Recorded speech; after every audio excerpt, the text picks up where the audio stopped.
Assalamualaikum warahmatullahi wabarakatuh. Alhamdulillahi wa kafa wassalatu wassalamu ala nabiyyil mustafa wa ala alihi wa ashabihi ahli sidqi wal wafa. Ahmaduhu subhanahu ala jazili in'amihi haqqa hamdihi wa ashkuruhu subhanahu ala waziri fadlihi haqqa syukrih. Subhanaka la ilma lana illa ma 'allamtana innaka antal alimul hakim. Allahumma anfa'na bima 'allamtana wa 'allimna ma yanfa'una wa barik lana fima 'allamtana wa zidna 'ilma. Allahumma la sahla illa ma ja'altahu sahla wa anta taj'alul hazna idza syi'ta sahla. Hadirin Bapak dan Ibu jamaah Masjid Al-Mu'awanah rahimani wa rahimakumullah. Alhamdulillah, kita bersyukur kepada Allah Subhanahu wa taala. Allah kumpulkan kita di masjid ini melaksanakan salat subuh berjamaah.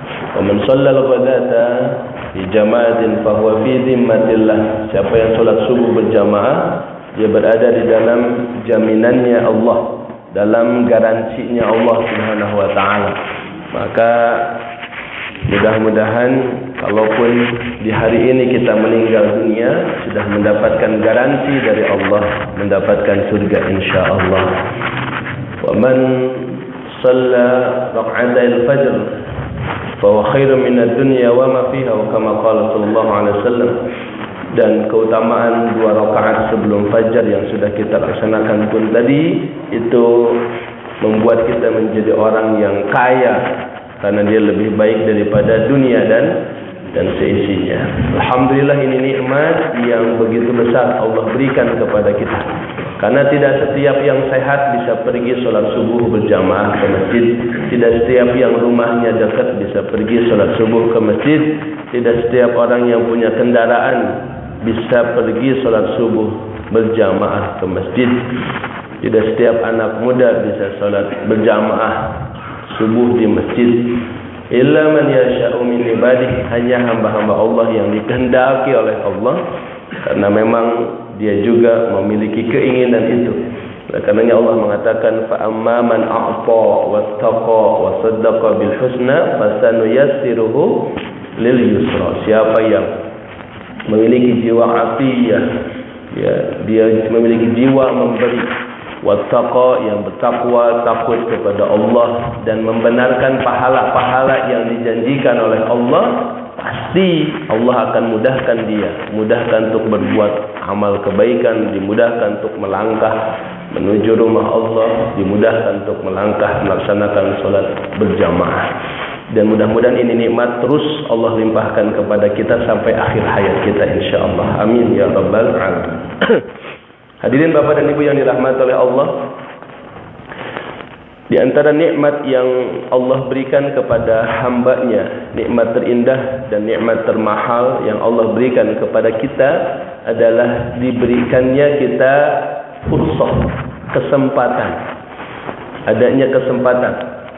Kesempatan apa? Kesempatan beribadah, kesempatan beramal saleh, kesempatan bertaubat. Sebaliknya, kerugian dan kecelakaan terbesar yang didapatkan oleh seorang hamba adalah ketika hilangnya kesempatan. Seorang pegawai berbuat salah, lalu oleh direkturnya, oleh majikannya diberikan peringatan. Satu kesalahan, aku maafkan engkau. Kesalahan kedua, lampu kuning. Kesalahan ketiga, sudah lampu merah, out. Ternyata dia lakukan kesalahan kedua, dia dapat lampu kuning, peringatan keras. Kalau masih dilakukan kesalahan yang sama untuk yang ketiga kalinya, sudah, kamu tidak akan dikasih kesempatan. Maka ternyata dia melakukan hal yang ketiga. Maka selesai sudah, kontrak kita sudah jelas. 3 kali berbuat salah, habis kesempatan. Dia mau nangis, merengek-rengek, meminta berbagai macam cara, tidak bisa. Sudah habis kesempatan. Jadilah dia orang yang paling rugi. Seorang istri berbuat salah, berbuat nusyuz, oleh suaminya, diperingatkan keras dan diperingatkan seandainya berbuat hal yang sama lagi, maka tidak ada lagi ampun buatmu. Kemudian dia ternyata melakukan hal yang sama pada kedua kalinya, dan suaminya hampir saja tidak mau memberikan maaf, tapi dia merengek-rengek meminta maaf. Akhirnya dia masih berikan kesempatan sekali lagi. Seandainya kau melakukan hal yang sama untuk yang ketiga kalinya, maka jelas sudah kesepakatan kita. Ternyata godaan syaitan membuat sang istri berbuat dosa yang sama. Sampai akhirnya selesai, sudah tidak ada lagi maaf untukmu. Kesempatan sudah habis. Dia mau sampai nangis darah sekalipun, karena sudah kesepakatan, sudah azam, sudah azimah, selesai, sudah tidak ada lagi kesempatan yang berikutnya. Maka jadilah dia istri yang sangat rugi, yang merana. Demikian juga sebaliknya, seorang suami yang bersalah, yang berbuat salah kepada istrinya, yang melanggar komitmennya sebagai suami, diberikan kesempatan yang kedua, yang ketiga, ternyata sama tidak menunaikan kewajiban-kewajibannya, maka sudah istri punya hak untuk mengajukan khulu, dan itu adalah bagian daripada konsekuensi syariah. Hadirin Bapak dan Ibu yang dirahmati oleh Allah Subhanahu wa taala, kalau kita berhubungan dengan manusia, betapa manusia itu tidak pemaaf, betapa manusia itu tidaklah pengasih dan penyayang.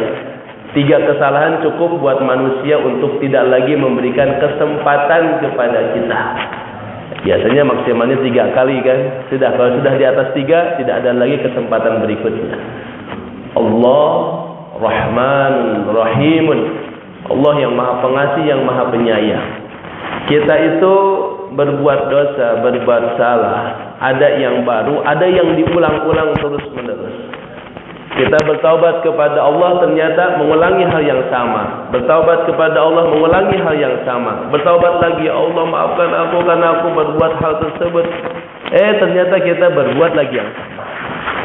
Tapi Allah masih memberikan kesempatan itu sepanjang 2. 1, ajal masih dikandung oleh kita, hayat masih dikandung oleh badan kita. Malam yughargir, innallaha yaqbalu taubatal abdi malam yughargir, kata Nabi. Sesungguhnya Allah akan senantiasa menerima taubatnya seorang hamba sebelum yughargir.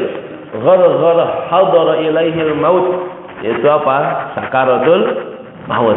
Kalau sudah sakaratul maut, sudah suara tidak jelas, sudah kemana-mana, maka layaknya Fir'aun.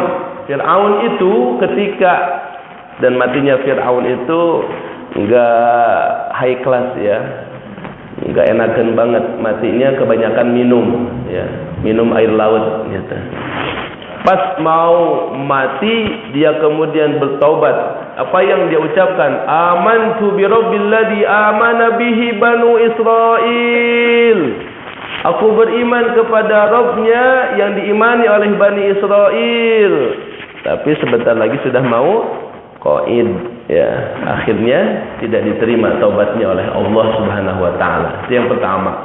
Maka itu sudah habis kesempatan. Yang kedua adalah la tanqati'ul hijratu hatta yanqati'ut taubatu wa la tanqati'ut taubatu hatta tatlu'ul fajr hatta tatlu'u syamsu min masyriqiha. Tidak akan berhenti kewajiban hijrah sampai berhentinya kewajiban bertaubat, dan tidak ada batas berhentinya taubat sampai matahari terbit di sebelah barat. Maka ketika sudah terjadi perubahan terbitnya matahari, selesai sudah kesempatan yang diberikan oleh Allah kepada kita. Dan orang yang paling rugi adalah orang yang kehilangan kesempatan. Orang yang kehilangan kesempatan. Kesempatan apa? Kesempatan yang sangat banyak. Kesempatan tidak salat 2 rakaat sebelum fajar saja tadi, kehilangan sesuatu yang sangat besar. Kehilangan sesuatu yang sangat besar, karena raka'atain fajr khairun minad dunya wa ma fiha. 2 rakaat sebelum salat subuh itu lebih baik daripada dunia dan seisinya. Kehilangan, rugi. Ibarat kata DKM ya, yang bisa salat 2 rakaat sebelum fajar, konsumsinya dilipat gandakan jadi 3 misalnya. Sigana ada senyum-senyum nikmat nih kalau dapat begitu. Baru kolak dilipat gak. Ini suasana sudah kayak Ramadan begini nih. Insyaallah ada kolak ya. Baru dikasih double ya, konsumsi double. Sudah senang tuh. Insyaallah nambah tuh yang mau datang sebelum subuh double, soalnya bisa dibawa pulang buat ke rumah. Baru dikasih double ya. Ini enggak ditanggung-tanggung oleh Allah, diberikan sesuatu yang khairun minad dunya wa ma fiha, lebih baik daripada dunia dan seisinya.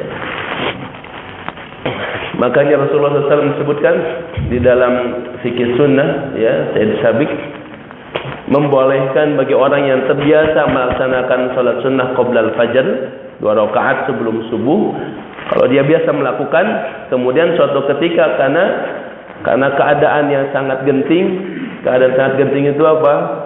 Pas adzan, kebelet mau ke WC ternyata. Ya, akhirnya ke WC dulu, kelamaan pas datang ke sini sudah ditegakkan salat. Akhirnya dia tidak sempat melaksanakan rakaatul fajr, 2 rakaat sebelum fajar. Maka dibolehkan untuk dilakukan setelahnya.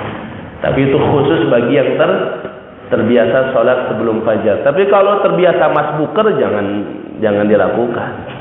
Memang masbuker dia ya, terlambat terus setiap datang salat subuh, selalu aja pas imam sudah takbir, sudah rakaat sudah masuk, enggak bisa dilakukan.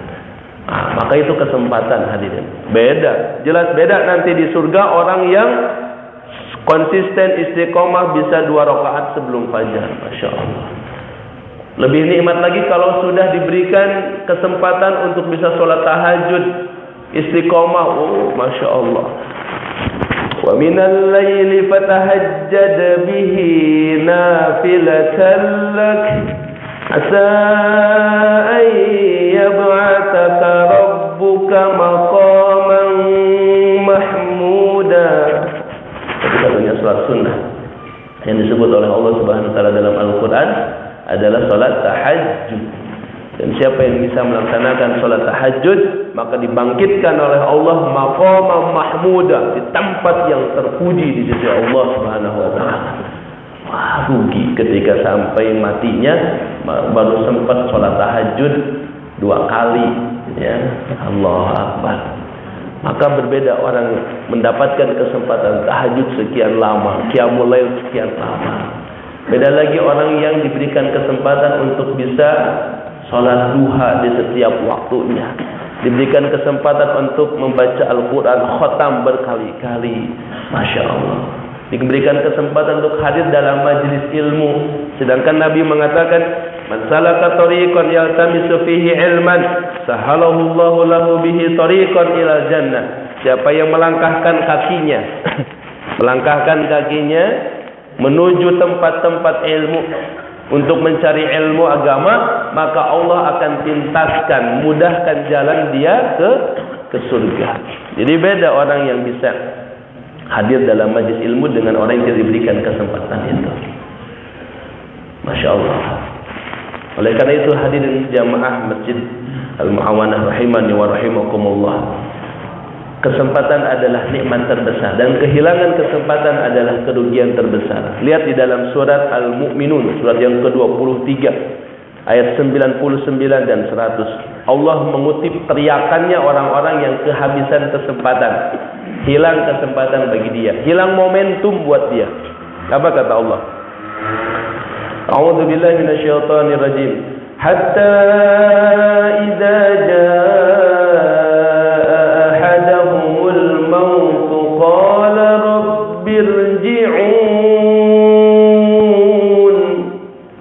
hatta idza jaa ahaduhumul maut, sampai ketika datang kepadanya sang pemutus kesempatan, sang pemutus kenikmatan, yaitu al-maut. Qala, lalu mereka berteriak, Rabbirji'un, ya Allah, kembalikan aku lagi ya Allah, berikan aku kesempatan yang kedua ya Allah, berikan aku kesempatan walaupun hanya sesaat ya Allah. Kalau kita tanya miliaran manusia yang ada di dalam kuburnya hari ini, mereka ditanya apa yang kalian inginkan dari kami yang masih hidup, maka pasti mereka akan mengatakan, wahai yang masih hidup, kalau engkau bisa berikan kepada kami bagian dari hidupmu, walaupun hanya sesaat saja, jangan 1 hari 1 bulan, sejam saja. Karena manusia itu kata Nabi, innamal a'malu bil khawatim. Manusia itu amalnya tergantung khotimahnya. Kalau khotimah di saat-saat terakhir dia sedang beribadah, itu yang disebut dengan husnul khotimah. Kalau saat-saat terakhir hidupnya dia dalam keadaan maksiat, nyoba-nyoba maksiat, ya, karena bosan jadi orang soleh terus katanya lah, panjang hidup soleh terus, perasaan nggak asik gitu ya, akhirnya nyoba-nyobalah masuk ke klub malam gitu ya, masuk kemudian ke tempat-tempat prostitusi, naudzubillah ya, nyoba-nyoba minum-minuman keras begitu. Akhirnya ternyata itulah saat terakhir dia hidupnya, maka mati dalam keadaan su'ul khatimah. Karena itu adalah masa-masa yang kritis. Maka mungkin kalau kita tanya orang-orang yang ada dalam kubur, berikan aku kesempatan walaupun hanya sejam dari usiamu, dari hidupmu, dan aku siap melakukan apapun untuk mengganti semua itu.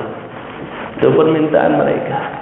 Tetapi apa boleh buat? Idza jaa ajaluha la yastakhiruna sa'atan wa la yastaqdimun. Kalau sudah ditetapkan ajalnya, sudah mati, maka tidak bisa dibalikan lagi. Maka mereka hanya bisa mengatakan, Rabbirji'un, ya Allah kembalikan lagi aku. Apa yang akan aku lakukan kalau aku sudah kembali? Mereka mengatakan apa? La'alli a'malu salihan fima taraktu. La'alli, pasti aku akan a'malu salihan, aku akan beramal saleh. Yang kafir menyesal. Kenapa kesempatan beriman tidak dia ambil? Kenapa kesempatan menjadi seorang muslim dia tidak ambil? Yang fasik menyesal. Kenapa kesempatan untuk bertaubat dia tidak dapatkan, dia tidak ambil. Kesempatan untuk beramal saleh dia tidak ambil. Yang zalim juga sama. Kenapa kesempatan untuk meminta maaf, memohon ampun tidak dia dapatkan, tidak dia gunakan. Yang munafik juga sama. Kenapa kesempatan ketika dia bisa merubah semua itu, ketika dia hidup dia tidak gunakan. Termasuk orang-orang yang mukmin pun akan menyesal. Apa penyesalan orang mukmin? Kenapa amalku kurang waktu itu? Ibnu Abbas membedakan 1 derajat di surga dengan derajat berikutnya itu seperti khamsumi'ati sanah, perjalanan 500 tahun. 1 derajat ke derajat berikutnya dari surga. Dan beda ternyata antara orang yang amalannya konsisten, istiqomah walaupun sedikit, itu memiliki tempat yang tinggi. Orang yang terbiasa melaksanakan tahajud, berapapun rakaat yang bisa dia lakukan, disimpan oleh Allah di makom yang paling terpuji. Surga sudah tempat terpuji, ada lagi tempat yang terpuji di tempat yang terpuji. Masya Allah. Pokoknya kita akan menyesal, ya Allah, kenapa padahal sanggup untuk bangun hanya karena ngantuk. Ya, buktinya kalau nanti Piala Dunia, insya Allah pakai insya Allah mujahadah, tidur dulu siang harinya ya, beker sampai dinyalakan 10 biji ya, alarm dinyalakan 9 biji. Kenapa? Untuk bisa bangun. Ada mujahadah, ada kesungguhan di situ. Menyesal, alah nonton malam, padahal waduh Liverpool lawan ya tim favoritnya. Kita menyesal. Tapi kalau tahajud, subuh deui. Paling gitu aja, enggak ada tuh. Ya Allah, menyesal ke tahajud tuh. Lebar. Itu surga sudah berapa tingkat lewat tuh. Surga sudah berapa tingkat lewat. Aduh, mas bukal deui. Si perut bisa diajak kompromi ya. Unggal bade ka masjid mau salat, ngadadak alarm bunyi. Makanya saya sarankan yang begitu lawan aja Pak. Itu memang ada khusus setan menggoda perut kita itu. Ada yang rutin tuh setiap mau pergi ke masjid, ya pas adzan sudah itu langsung kontan ya berbunyi alarm perutnya. Ada yang begitu pagi ini tidak? Kayaknya ada nih. Dan itu luar biasa.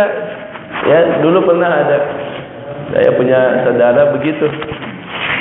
Sebelumnya tidak, tiba-tiba ada, sekarang begitu. Setiap mau ke masjid sakit perut. Saya bilang, itu godaan tuh, godaan setan tuh. Tahan, Kang, tahan. Kalau masih bisa ditahan, nggak apa-apa, sholat masih menahan itu. Tapi memang kalau sudah gelingsik ketika sholat, ya jangan. Itu langsung ke kamar mandi. Tapi kalau masih bisa ditahan, ternyata itu hilang sendirinya nanti. Dan lama-kelamaan, pola itu akan hilang. Pasti nanti setelah selesai, setelah pulang kajian, baru silahkan ditumpahkan semua keinginannya itu. Hadirin Allah Subhanahu wa taala, ini penyesalan orang-orang nanti. Dan mereka mengatakan la'alli a'malu sholihan fi ma taraktu. Orang mukmin menyesal, kenapa tidak lebih banyak? Kenapa tidak lebih panjang? Kenapa tidak yang baru? Dulu kan ceritakan ada yang begitu tuh. Ada seorang sahabat mengantarkan orang tua buta ke masjid. Ketika mau diantarkan itu, dia pakai pakaian yang compang-camping, pakaian yang sudah jelek gitu. Lalu si bapak ini pakai pakaian yang agak bagus, double. Yang dia buka pakaian lamanya, dikasihkan kepada si bapak pakaian yang lama. Lalu diantarkan sampai ke masjid. Ternyata kemudian dia melihat bahwa setiap apa yang dia lakukan itu dibalas oleh Allah Subhanahu wa taala. Lalu dia berhayal, seandainya dulu yang aku kasihkan itu bukan pakaian bekasnya, tapi pakaian barunya, pasti balasannya lebih besar lagi. Seandainya jarak antara dia orang tua buta ke masjid itu lebih panjang, lebih jauh lagi, bisa lebih banyak lagi pahala yang dia dapatkan. Kita akan baru menyesal ketika sudah melihat balasan-balasan dari Allah Subhanahu wa taala. Hari ini begitu juga, Pak. Ya, apa yang kita sekarang lakukan, kalau itu kebaikan, maka maksimalkan. Sebelum habis kesempatan untuk melakukan kebaikan itu. Tinggal penyesal seperti disebutkan dalam surah Al-Mu'minun ayat 100 ini. La'alli a'malu sholihan fi ma taraktu. Niscaya aku akan beramal saleh, melakukan apa yang sudah aku dulu tinggalkan. Tapi apa kata Allah? Kalla innaha kalimatun huwa qailuha wa min waraihim barzakhun ila yaumi yub'atsun.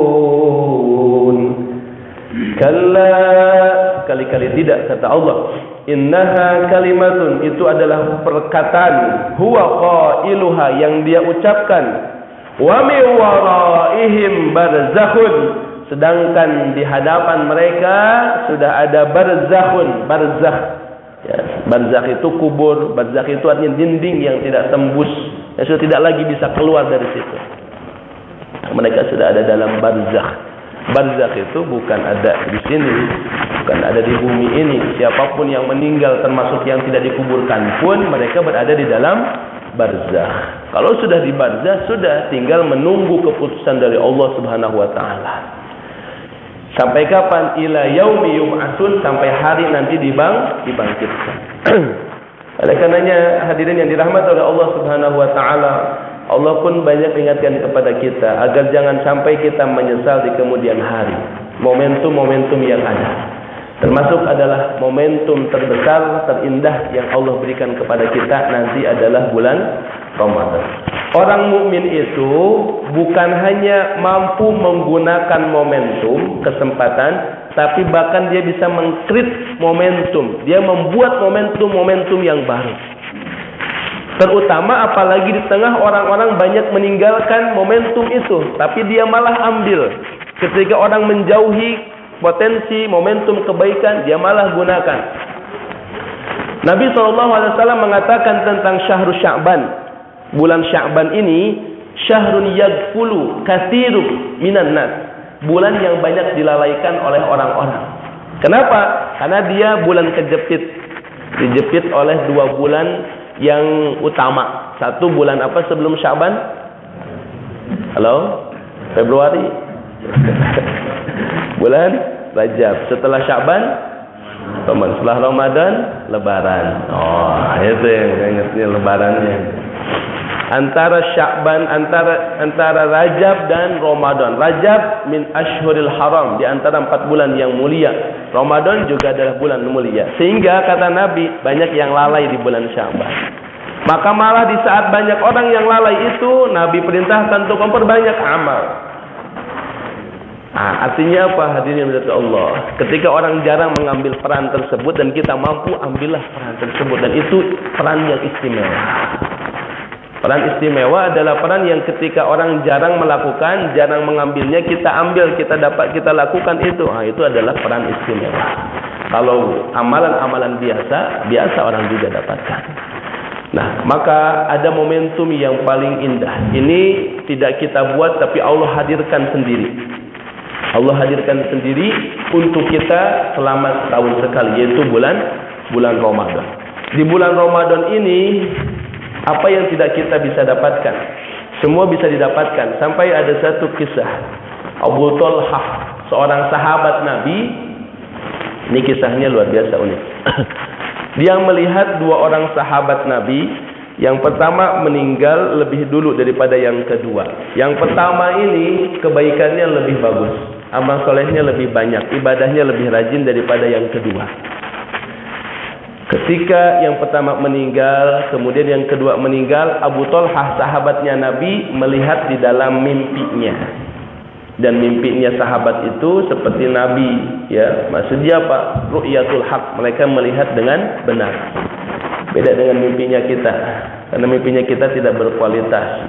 Diudak-udak ku monyet, digegel ku anjing rabies gitu ya. Kemudian apalagi mimpi paling keren apa Pak? Jadi nggak usah nanyalah ditakwilnya Pak Ustadz, saya ini nanti katinggang kulinggis kira-kira apa nih maknanya. Udah ya, nggak usah dimanain. Siap-siap jadi ahli bahasa Inggris juga anak kita kan ya. Bapak dan Ibu yang dirahmati oleh Allah Subhanahu wa taala, Abu Talha mimpi dalam mimpinya ketika 2 orang sahabat ini akan masuk surga. Ketika yang pertama mau masuk, oleh malaikat ditahan, tidak, yang temanmu dulu, yang kedua baru masuk. Baru dia. Ketika itu masuk ke dalam surga. Lalu di surga ternyata teman yang kedua, yang kata Abu Talha enggak lebih bagus daripada yang pertama dari sisi ibadahnya, ternyata dia ditempatkan di surga yang jauh lebih tinggi daripada yang pertama. Kaget Abu Talha, kok bisa begini?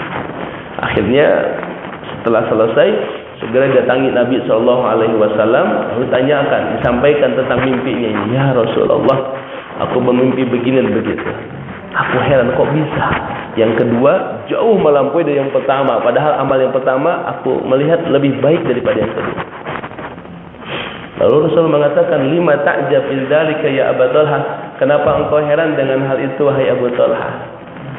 Apa yang membuat Nabi tidak heran? Kata Nabi, bukankah orang kedua melewati 1 bulan, melewati 1 tahun, ya, melewati hari-hari, bulan-bulan dan sampai ke bulan Ramadan.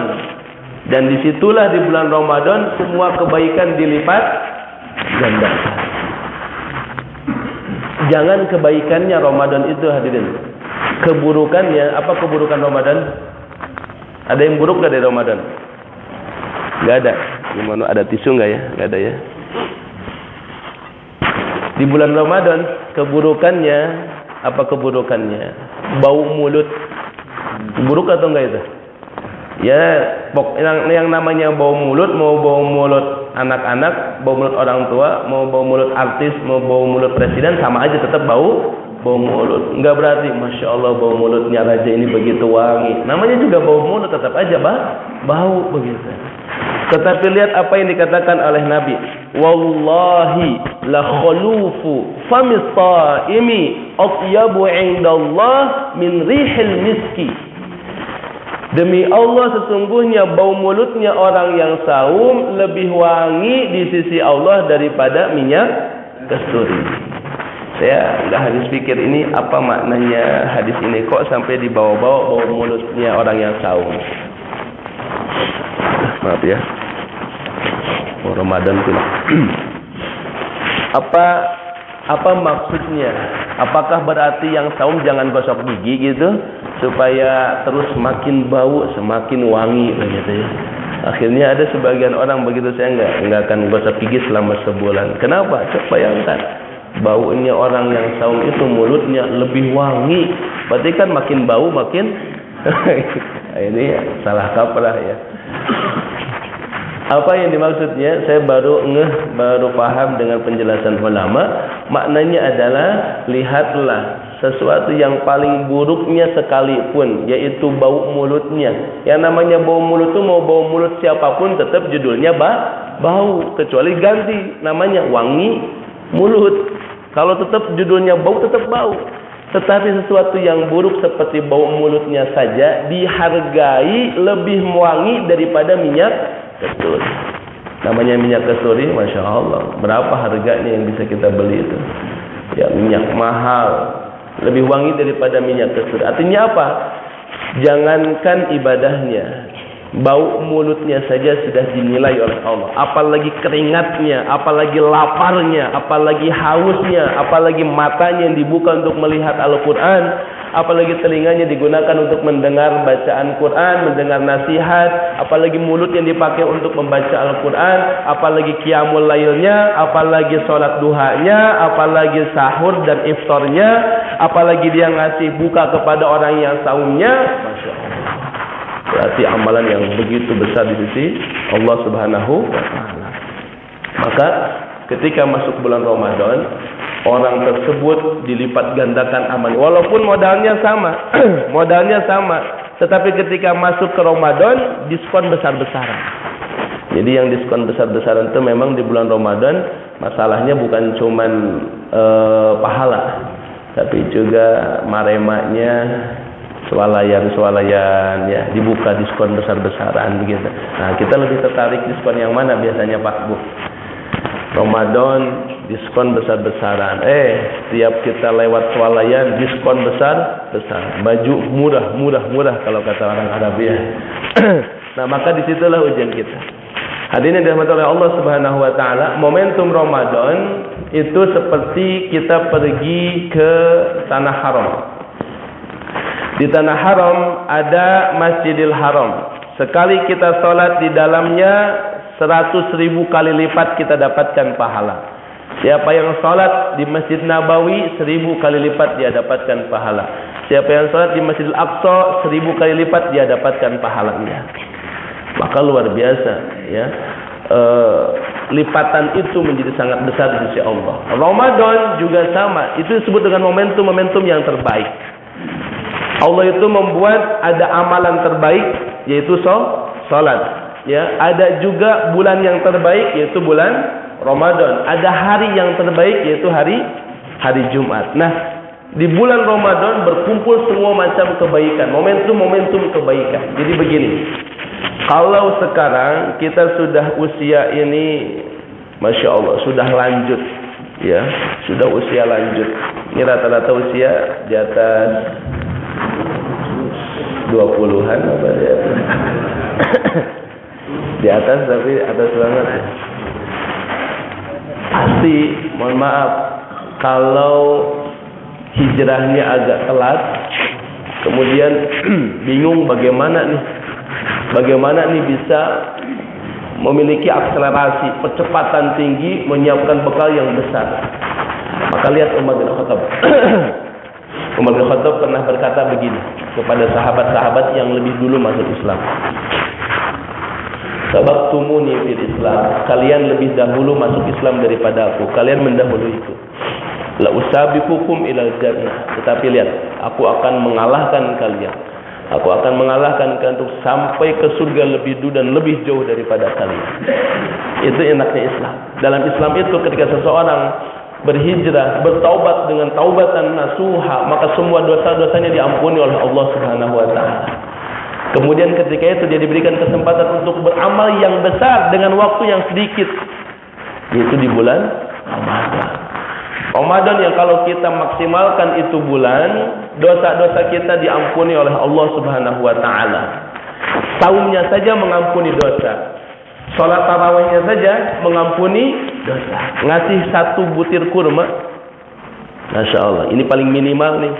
1 butir kurma, karena nggak punya apa-apa lagi kecuali 1 butir kurma, kita kasihkan kepada orang yang saum. Pahalanya apa? Apa pahala ngasih buka kepada orang yang saum? Man fattara sha'iman kana lahu min ajri shaim la yanqusu min ujurihi syai'. Siapa yang memberikan buka kepada orang yang saum, maka dia mendapatkan pahala seperti orang yang saum tersebut, dan tidak dikurangi sedikit pun dari pahala orang tersebut. Jadi kalau kita ingin punya langsung pahala banyak, dia sendiri nih, tapi dia ingin punya pahala yang banyak dari orang-orang yang saum, bisa. Bisa dengan cara apa? Diberikan buka bagi orang-orang itu. Makanya kalau di Masjidil Haram dan Masjid Nabawi itu, kalau apalagi bulan Ramadan, Masya Allah, itu digelar suproh, Pak. Tahu suproh nggak? Apa suproh itu? Plastik itu. Puanjang, bukan panjang lagi, puanjang. Ya. Dan ketika kita akan masuk, ditarik tuh di betotan. Sa'alan tahunna ya sayyidi, antahuna. Ya, disuruh kita duduk di situ, berebut sama yang lain. Berebut untuk kita duduk di tempat dia. Kalau kita beda lagi, buka bersama, infak 10.000 gitu kan, harus udah buka bersama, tempat jauh ada infak lagi. Kalau dulu di sana, di sana di Masjidil Haram, Masjid Nabawi dan di masjid-masjid besar, mereka berlomba untuk iftar shaim, untuk memberikan buka bagi yang saum. Sampai kita tarik. Kenapa? Mereka tahu tuh, apalagi kalau mutawwi itu istilah orang mereka, mutawwi itu orang yang taat gitu. Kelihatannya orang soleh segala macam. Oh, itu lebih ditarik lagi. Kalau yang datang syekh, yang datang adalah pelajar, thalibul ilmi, oh itu lebih ditarik lagi. Kenapa? Dia tahu makin soleh, makin bagus kualitas saumnya, makin besar pahalanya. Coba aja Pak, khusus pergi ke sana buat ngerasain ditarik-tarik sama orang yang ngasih buka begitu. Nah, kenapa demikian? Karena ada sahabat yang mengatakan, ya Rasulullah, aku tidak memiliki apa-apa, walau jur'atun minan ma, walaupun hanya seteguk air, walaupun hanya 1 butir kurma, itu yang bisa kita lakukan, kita lakukan. Yang ngasih sudah banyak Ustaz, bagian-bagiin atau bagian-bagiin. Kita bagian membagikan gitu ya. Ikut membantu membagikan. Itu adalah bagian daripada amalan-amalan utama di bulan Ramadan. Maka Bapak dan Ibu yang dirahmati oleh Allah, inilah momentum yang terbesar yang Allah berikan kepada kita. Nah, orang yang masuk kepada bulan Ramadan, dia adalah orang yang paling beruntung. Tapi belum tentu selamanya setiap yang masuk itu beruntung. Ketika dia memasuki bulan Ramadan, kemudian keluar dari bulan Ramadan, dan dia tidak mendapatkan apa-apa, pahala tidak bertambah, dosa tidak diampuni, maka rugi. Dan kerugiannya terlalu besar. Apa? Suatu saat dalam hadis riwayat Ibnu Hibban, Rasulullah SAW mengaminkan doanya Jibril. Ada doa Jibril yang diaminkan oleh Rasulullah SAW. Ini hadis ini ada yang sahih, ada yang dhaif dan palsu. Yang dhaif dan palsu adalah doanya Jibril bahwa Allah tidak akan mengampuni seseorang yang ketika masuk Ramadan lalu dia tidak bermaaf-maafan. Itu kalau hadis itu dhaif. Yang sahihnya adalah 3 doanya Nabi. 3 doanya Jibril yang diaminkan oleh Nabi. Apa doanya Jibril? Waktu itu Nabi naik minbar. Tangga 1, tangga 2, tangga ketiga, Nabi mengatakan amin, amin, amin. Jadi mimbar Nabi itu bentuknya tangga, Bapak Ibu. Kalau kita ke Masjid Nabawi, di situ ada tangga tuh. Ada berapa Pak? Ada yang pernah ngitung nggak? Yang pernah ke sana? Hah? Lebih dari 10 ya? Ada 11 atau 13. Karena di zaman berikutnya ditambahi lagi tangganya itu. Zaman Nabi cuma 3 tangga. 1, 2, 3. Naik tangga pertama, amin. Naik tangga kedua, amin. Naik tangga ketiga, amin. Selesai itu ditanya para sahabat, ya Rasulullah, alamadza? Ya Rasulullah, aminnya untuk apa ya Rasul? Amin itu artinya apa Pak? Ya Allah, kabulkanlah doa kami. Kata Rasul, ja'ani Jibril. Tadi itu datang Jibril kepada aku, lalu meminta kepadaku untuk mengaminkan doa. Sayangnya doanya Jibril sekarang bukan doa kebaikan. Kan malaikat itu Pak, seperti sekarang nih, kita berkumpul, datang malaikat persis setiap orang, ada malaikatnya. Lalu apa yang dilakukan oleh malaikat yang di samping kita nih? Dia berdoa. Dua doa. Allahumma ighfir lahu, Allahumma arhamhu. Ya Allah, ampunilah hamba-Mu ini, ya Allah rahmatilah hamba-Mu ini. Sampai kapan? Sampai selesai ini majelis. Jadi kalau majelisnya selesai jam 6, sampai jam 6 lah malaikat berdoa kebaikan. Malaikat itu mendoakan kebaikan. Tapi kali ini malaikat Jibril doanya agak ngeri. Apa doanya Jibril? Doanya Jibril adalah tentang kecelakaan. Jibril mendoakan celaka. Rasul pun terkenal sebagai orang yang tidak pernah mendoakan kecelakaan, bahkan kepada musuh-musuhnya. Bahkan kepada kaum Taif yang Nabi ketika ke sana mau niatnya dakwah, bukan menjajah, bukan garong, bukan untuk maling, bukan. Niatnya menyampaikan risalah, tapi kemudian ditolak oleh kaum Taif, bahkan anak-anaknya dikeluarkan untuk melempari Nabi, mencaci maki Nabi sampai Nabi berdarah-darah. Yang emosi gunung. Sampai menawarkan, "Ya Rasulullah, biar aku hancurkan kaum ini." Dan Rasul, jangan, tidak perlu. Satu lagi, biar aku yang menghancurkan, ya Rasulullah. Kecongkakan kaummu ini. Kata Rasul, tidak, jangan. Aku berharap nanti keluar dari rahim mereka orang-orang yang beriman kepada Allah Subhanahu wa taala. Dan betullah setelah mereka kaum berikut ini beriman kepada Allah. Tapi kali ini Nabi mengaminkan doa Jibril. Doanya Jibril adalah keburukan. 3 doanya Jibril. Apa kata Jibril? Raghima'an furajul. Celakalah seseorang. Yang pertama tentang keutamaan dan keistimewaan Rasulullah. Itu apa? Idza dzukirta indahu falam yusalli alaik. Kalau namamu disebut ya Muhammad, mereka tidak bersolawat kepada. Maka ketika nama Nabi Muhammad disebut, minimal kita apa? Mengucapkan sallallahu alaihi wasallam. Itu yang pertama. Yang kedua, kata Jibril alaihissalam, raghima'an furajulin. Celakalah seseorang adraka walidayhi hayyan. Dia dapatkan kedua orang tuanya masih hidup. Kemudian dia tidak mendapatkan maaf dan ridho daripada kedua orang tuanya sampai meninggalnya. Maka ini lebih bahaya lagi. Dan bahayanya ini, Bapak Ibu, ketika kita sebagai orang tua ya menyimpan luka di dalam hati kita untuk anak-anak kita. Maksudnya apa? Kita memang tidak mengucapkan dengan kata-kata yang buruk. Misalnya kita bilang, celaka kamu. Enggak begitu. Tapi dalam hati kita menyimpan luka. Berarti kita ridho atau tidak? Tidak ridho. Sedangkan Rasul mengatakan, ridho Allah fi ridhol walidain. Wa suhtullah fi suhtil walidain. Ridhonya Allah ada pada ridho orang tua. Dan murkanya Allah ada pada murka orang tua. Kemarin saya sampaikan di beberapa masjid tentang satu penelitian yang dilakukan oleh Dr. Fauzia Ad-Dabusi dari Kuwait. Dia sedang meneliti kenapa ada anak-anak yang membangkang, anak-anak yang keras hatinya. Kalau orang tuanya acuh, tidak pernah ngajak sholat dan sebagainya, mungkin wajar. Tapi yang mengherankan kalau ada anak yang seperti itu, membangkang, keras hati, durhaka, padahal orang tuanya soleh. Nah, ini yang aneh nih, kenapa bisa begitu?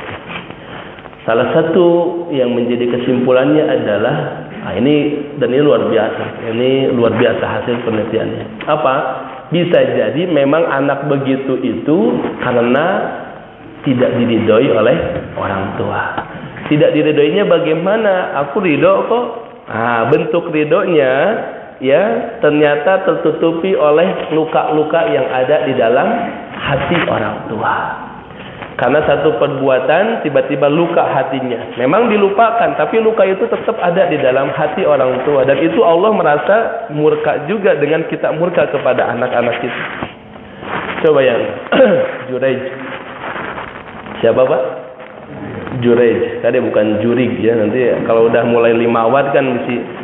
Ustaz yang ceritakan tadi Jurig saya ngarakna Juraij. Ya.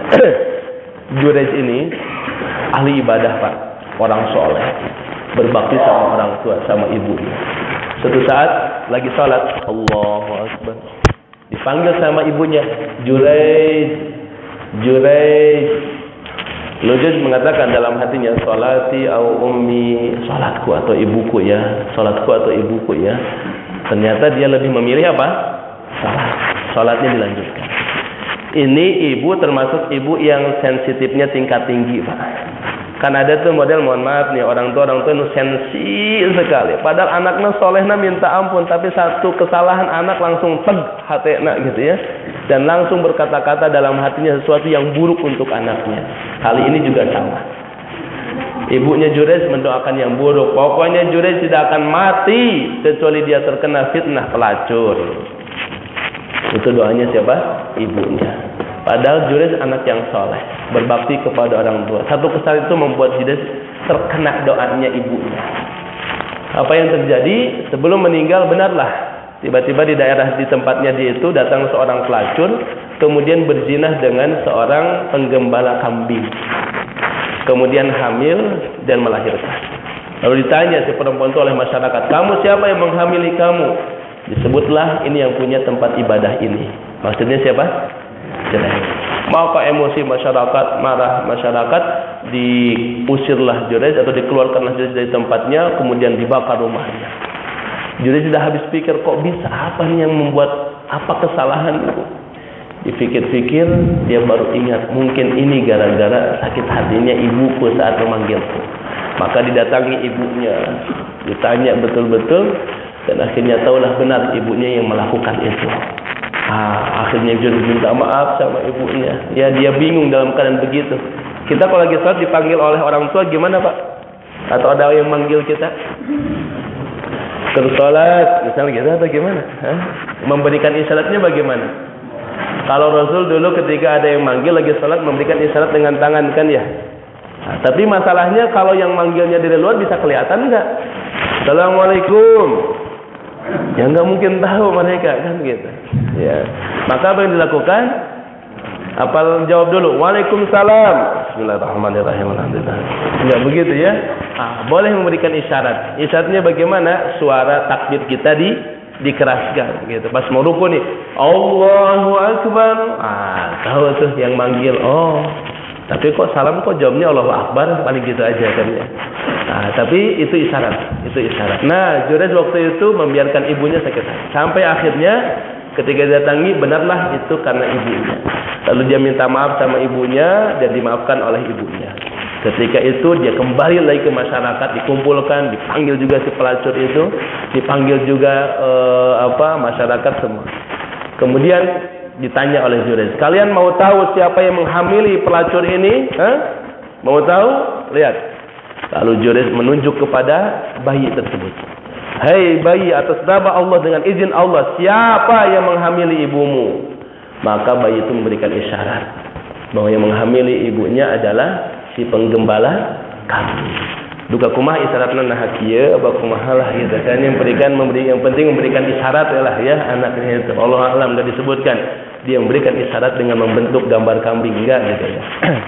Yang jelas tahulah masyarakat bahwa ternyata yang menghamili si pelacur ini adalah penggembala kambing. Yaitu salah satu bayi yang bisa berbicara atau memberikan isyarat di waktu kecil.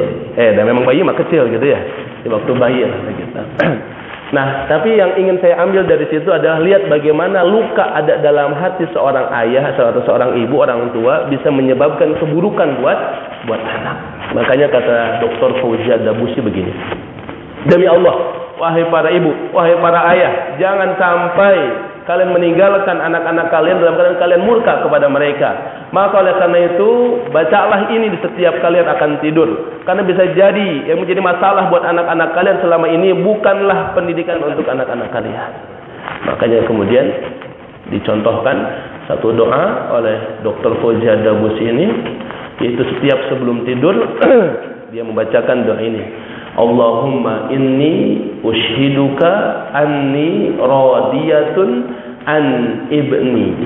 Disebutkan namanya tamamar ridha wa kamalar ridha wa muntahar ridha. Allahumma anzil alaihim ridwanaka biridai anhum. Apa artinya? Ya Allah, sesungguhnya aku bersaksi kepadamu bahwa aku ridho, ikhlas terhadap anak-anakku, disebutkan nama anak-anaknya dengan ridho yang sempurna, ridho tak ada batas. Maka ya Allah, turunkanlah keridhaan-Mu seluruhnya untuk anak-anakku itu dengan ridho-Ku atas mereka. Maka ini kemudian disebar dan direspon oleh banyak orang, dan alhamdulillah dipraktekkan, ada bukti yang nyata. Sampai datang seorang ibu, dan ini kisah nyata. Seorang ibu datang menyampaikan pengalaman yang begitu berharga. Apa kata si ibu? Demi Allah, sebelum ini aku adalah orang yang paling merana, ibu yang paling tersiksa. Bukan karena materi, kau bisa lihat rumahku, tempat tinggalku cukup, tapi aku merana dengan seorang anakku ini. Di rumah sudah seperti di neraka. Anakku yang kalau ngomong mualotot, bentak, ya Masya Allah, kasar. Sekali ngomong minta apa? Minta pulsa kalau sekarang ya. Sekali ngomong minta kuota mah, paling gitu ya. Zaman now kan begitu. Sampai akhirnya aku bingung ya, tidak mau ke masjid, bahkan tidak mau sholat, bahkan lebih parahnya tidak pernah mau mandi. Ada nggak anak yang nggak pernah mau mandi tuh?